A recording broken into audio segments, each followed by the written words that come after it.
Hello, everyone, and welcome back to the Manufacturers Cup season. That's right, Manufacturers season is back. This is now the official, not the what do they call it? The exhibition series. So now this is for real. We've got an extended calendar where the races are also longer. Very good. So we're around Interlagos, and this qualifying session, I was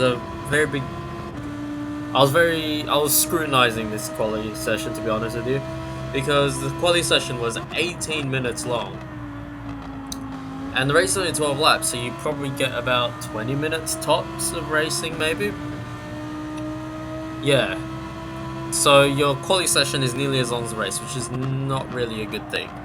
But this was the most intense qualifying session I've ever had. We are in P8 and we're only just under 3 tenths behind. Early in the quality session, I was 1 tenth behind, and I was P2, and I thought oh my god, this is amazing. But everyone else has these amazing times, and this is my best lap.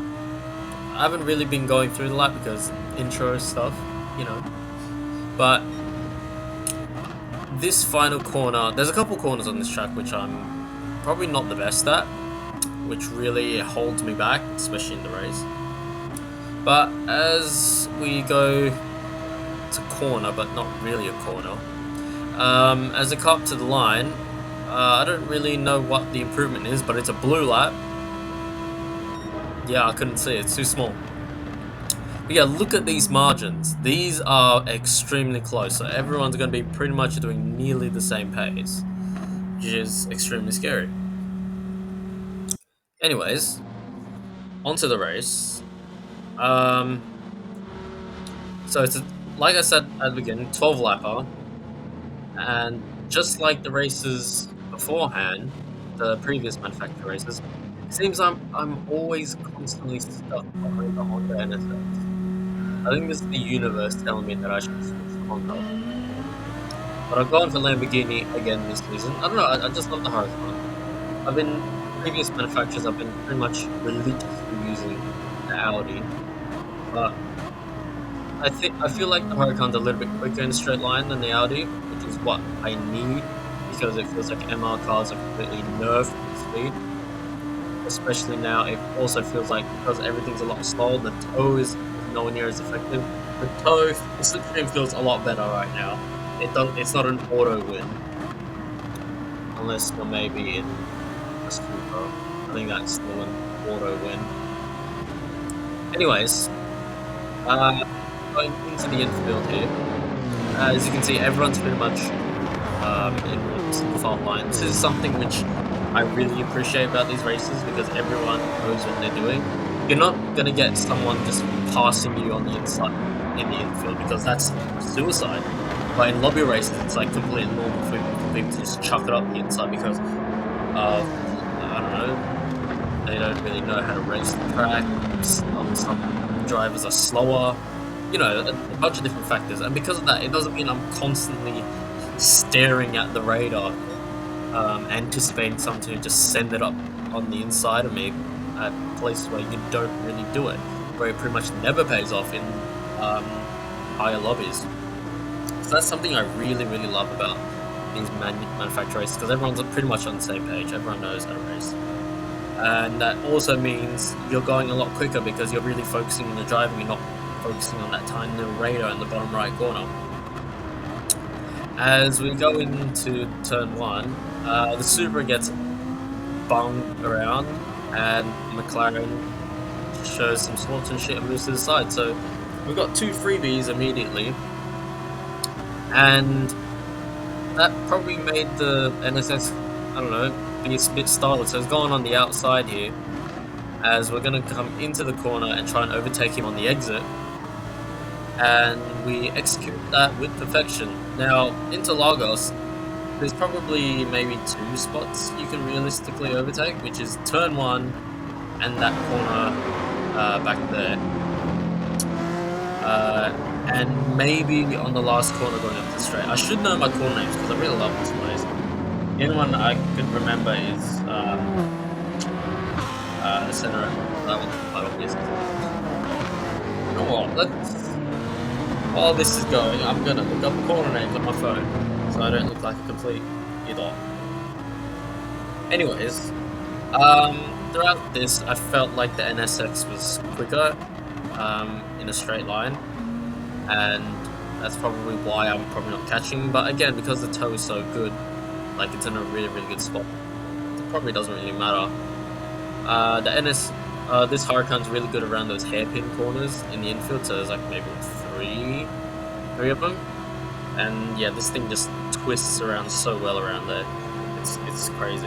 I'm just gonna quickly look at the Brazil track map. Sao Paulo. There we go. Track map.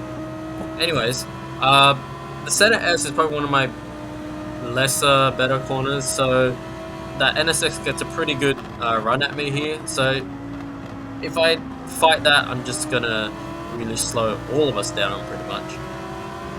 And this race is pretty much just all about stalking and just waiting for a mistake. It's kind of how it is in these high lobbies with no pit stops. As we're gonna fast forward because behind me there's a Jaguar now that somehow made it up here, and that's a bad thing. It's the Pluto guy behind me, so I really don't want to fight because I'm trying to get him out of our toe, which we've done now, which is 8/10 behind. And the reason why I want to do that is because that Jaguar is completely out of sync to the top 6, which are all in MR cars, which are really good in the corners. However, that Jaguar is the complete opposite. It's really rapid on the straight. As the Lambo in front takes a penalty and pretty much changes the race from a 3-man race with the 2 Hondas and myself to now the 2 Hondas and 2 Lambos. But because the Lambo was kind of in a weird spot, that has pretty much bring the Jaguar into this, and because he's now on my toe, he's pretty much going to sit there and just suck off me. Oh wait, that's ignore that. He's just going to take slipstream and pretty much keep up with us in the corners. So now it's a 5-man battle: 2 Hondas, 2 Lambos, and the Jaguar, which is like a completely foreign car to the status quo of Interlagos, I suppose. As we are going to fast forward, and I've finally got the track map here.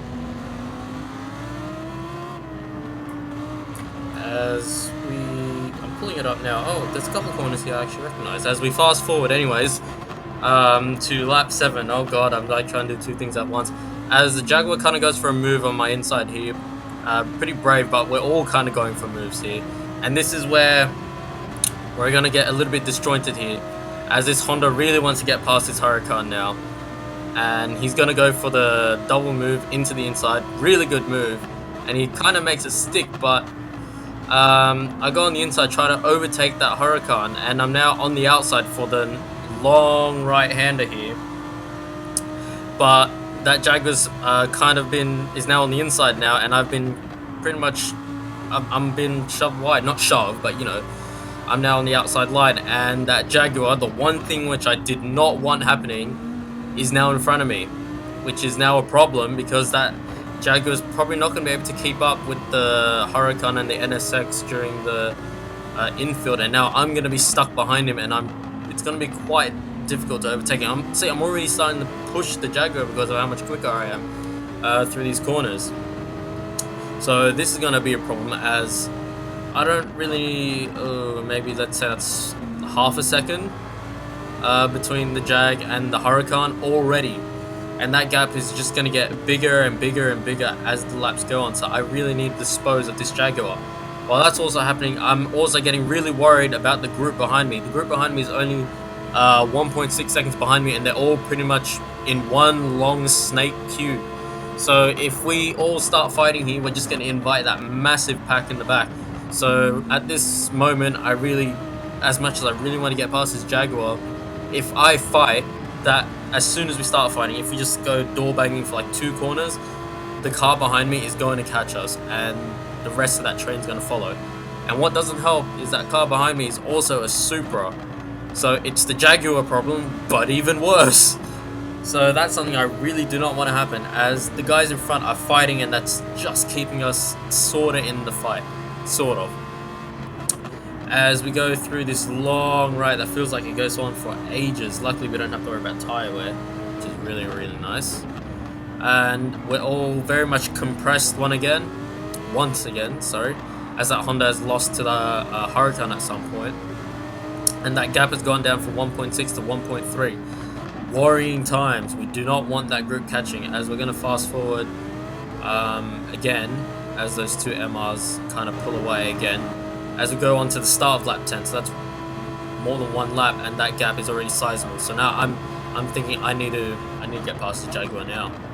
But again, I'm very worried about that back group. If I want to pass this Jaguar, I need to make it stick and make sure I'm past it, or else the Supra and the pack behind will come up and pretty much challenge us immediately. And I don't think there's any cuts from here on. Yeah, I don't think there are.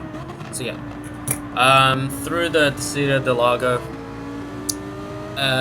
God, I'm sorry if I pronounce these cool names really wrong. It's all in Portuguese. So yeah, please don't hurt me if there are, by miraculous miracle, any Portuguese people watching this video.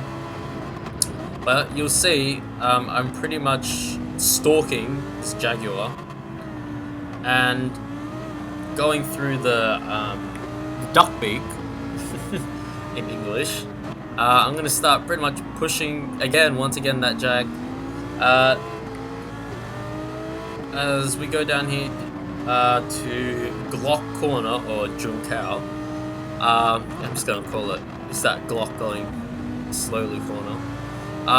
You see we are the toe is probably going to start helping me now. I've got to be under 2/10 for it to be somewhat effective, and even then the Jaguar is still pulling on me. So I still want to try and get this move done. So I'm going to force him on the inside for as long as possible and pull out wide last second, and he's going to hold it, but I've kind of no, that's the next lap, so he's just covered it off as we get a better run. But again, that Jaguar is just so much quicker, so it doesn't really matter if he gets a little worse run than me. He's still going to be completely fine. And that Supra, it's caught up again, 1.2. Very worrying in my head. So just like that, I think it was 1.6 behind or something like that. It's already caught 4/10 just because I went for that move. It's already now close to 1 second as we go down to this extremely long right, and you'll see me again right up behind the Jaguar, pretty much pushing it. This is exactly why I did not want this Jaguar ahead through that sequence. Here we go, right up to the bumpers here as we go through this hairpin. My phone's just turned off. Bye-bye corner names. As we go through the duck beak here, let me try and pronounce it in the Portuguese. As we're pushing again, just give it a tap and he just catches it through the Bico de Pato, also known as the duck beak. As we go around Glock Corner for the penultimate lap, we get a much better run here compared to that Jaguar. But again, that Jaguar's top speed is really keeping it in the fight here. But I really want to go for this move, so I'm going to try the move again. I'm trying to lock him on the inside line, or not the inside, yeah, on the inside, to try and force some sort of error so I can get a good run down the Reta Reposta. As he kind of goes wide-ish, so we try and nip on the inside, but he just covers it off. We get a better run once again. But Jaguar, again, too quick. But that car behind me is now under a second, and I want to go for this move here, but you can't do massive dive bombs in this lobbies. So I try and really tuck him on the inside, but he covers it off as the car behind me catches up to nearly half a second. So this is crucial time here. That Supra is now caught us, and I'm much quicker than this Jaguar at this point. I'm really pushing it along as the Supra is now under half a second now. So now this is now between the Jaguar, me, and a Supra. I am in a sandwich between the two quicker cars here, as I'm really trying to hassle this Jaguar on. Just hurry up, please. As we go through the duck beak of the Bico de Pato. Can you tell I've never spoken Portuguese before?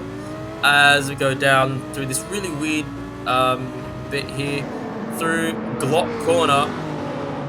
And this is a problem now. I've now conceded in my head. I'm not getting that Jaguar. But that Supra is now right behind me. This is a problem. It can genuinely, realistically catch me at this point. So I'm just praying and praying, but luckily I just get a whiff of tow from that Jaguar to just keep me in front of that Supra, and that's a P7. This race was pretty much, we were racing on the limit, and it's stressful, and this is why I love these races. Everyone's clean, stressful, it's tight, everyone's on the limit. So P7, we went up one position, but once again, that race, it felt like more than one position. So thank you for watching, and I'll see you in the next round around Barcelona.